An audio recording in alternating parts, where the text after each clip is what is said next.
as a child, we weren't out playing in the streets very much. We used to come home from school and we were sort of painting and drawing and that sort of thing. And I think probably that's where I started interested in painting and art groups and that. And we used to listen to the radio and that. But of course there was no television in those days. No. And you see, out in the street, it was in the days of the horse and cart. Yeah. You see, and people used to come round sort of once a week delivering coal, because we had coal fires in those days. And the coal man used to come round once a week, and I think the rag and bone man used to come round with his barrow and call out any old rags, bottles or bones. And yes, they used to come round and collect things like that. And of course the milkman came twice a day because we didn't have refrigerators. They used to come early morning and leave the milk on the doorstep, and then they used to come back later in the day to see, you know, if you wanted any more. We didn't have any central heating or refrigerators or freezers or vacuum cleaners, anything like that. I can remember my mother we had a coal fire, and she used to rake out all the ashes in the morning and lay the fire with wood and that and paper to light it. And then of course by this time the place was smothered in dust. And then they used to go around, and we didn't have carpets on the floor, you know, they used to go around and sweep the floor. And then after that they used to go around and dust everything. People didn't have time to go to work, not, you know, once they were married and that, got a home and got the children. Was it quite unusual for a woman to have a job then? Oh yes, I mean, once they married, that was it. Yeah. And, What did your parents do? What did your dad do for work? My father worked for the Daily Mail, he was in print. And my mother, before she married, she worked for court dressmakers. Oh, amazing. Yeah. That's And really of course we always had a sewing machine at home, and we used to make our own clothes. that's And we used to knit, we used to do a lot of knitting and that sort of thing. I used to go to Brownies once a week and that sort of thing. But I always remember going to school on a tram. On a tram? Yeah, That's we had the nice. trams round here, and I think we used to have a special pass, and it was twopence return. And I used to get the tram in the morning. Of course, if it got held up, which it very often did, that was it, it was stuck there. You couldn't just move a tram out of the way. Yeah. What was the area like back then compared to how it is now? Where we lived then, we lived in a house. It was all houses in Balaclava Road. And the council wanted to start building flats.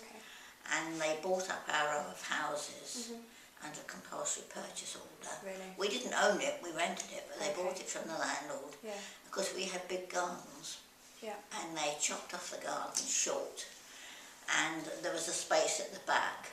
And on that space they built their first block of flats, which was Stanfield Estate, which is still there. And gradually they sort of moved people around and built and that. And then eventually they wanted our row of houses, and they moved us into the flat that we're in now, or at least I'm the only one left now. But that's how they started building their flats.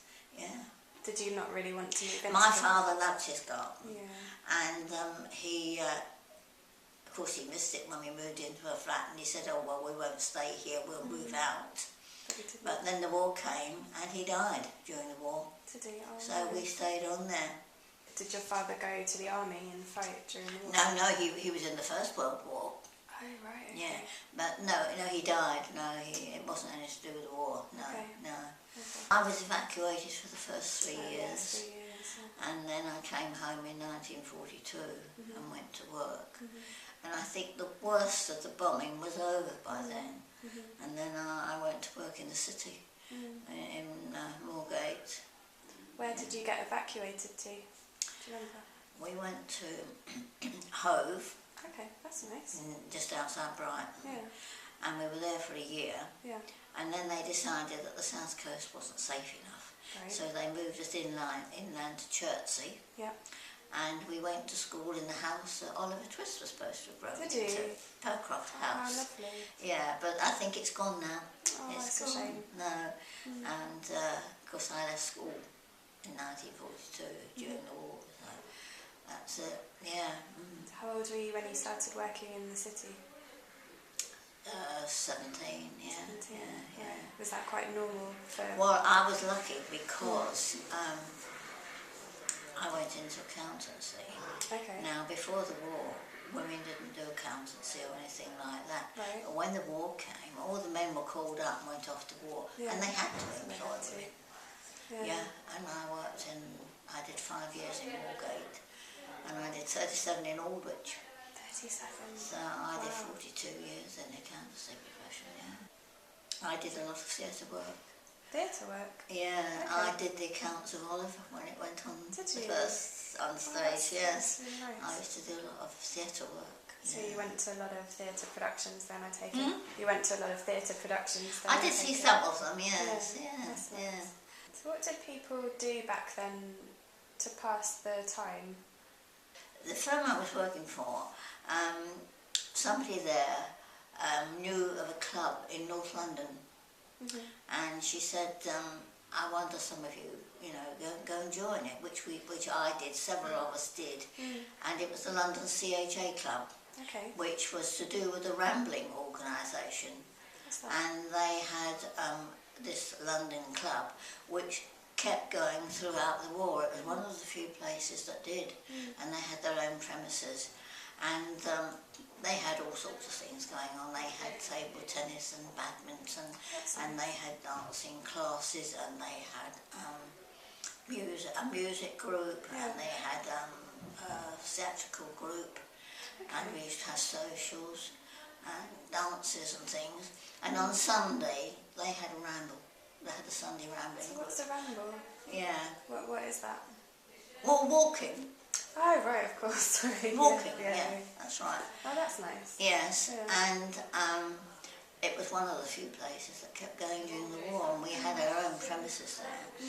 But over the years, now just after the war, we had 500 members, 500? which came from all over London. That's a lot. Yeah, but gradually over the years the numbers dropped because the youngsters didn't want that sort of thing. They wanted a bar and a disco. Yeah. Well, we weren't into that sort of thing. Well, no. And about 3 years ago we closed. It's quite strange how much things have changed. Is it Over quite, the I years, can imagine it's yeah. quite surreal Yes, that's right. looking yeah. round and seeing all these big tall buildings. That's right. Yes, well, the building that we had, which we owned, has been demolished. It was originally a school, small school, Right, okay. and the people who bought it, they demolished it into a block of flats now. Yeah. I guess that happens to a lot of places now. Yeah, doesn't it? yeah, that's right. You see. Yeah, because in my young days everybody had a garden, but Yeah. not today,